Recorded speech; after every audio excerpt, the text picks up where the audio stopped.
Matapos manalasa ang bagyong Yolanda, marami tayong kababayan sa Tacloban ang nanirahan sa dilim.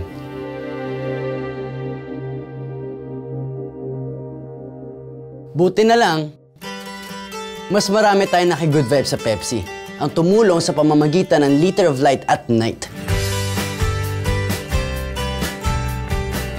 Sa pakikiisa ng Pepsi sa My Shelter Foundation, nagsimulang mabigyan liwanag muli ang Tacloban gamit ang solar-powered bottle lights. Astigno.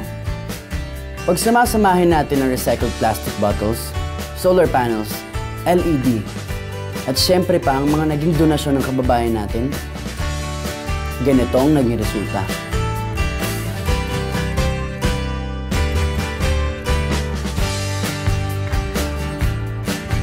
At ngayong Pasko, oras na para ituloy natin ang good vibes na nasimulan na.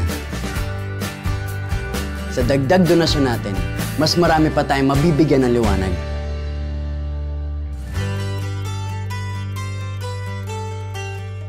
Daniel Padilla po, Tubong Tacloban, nagpapasalamat.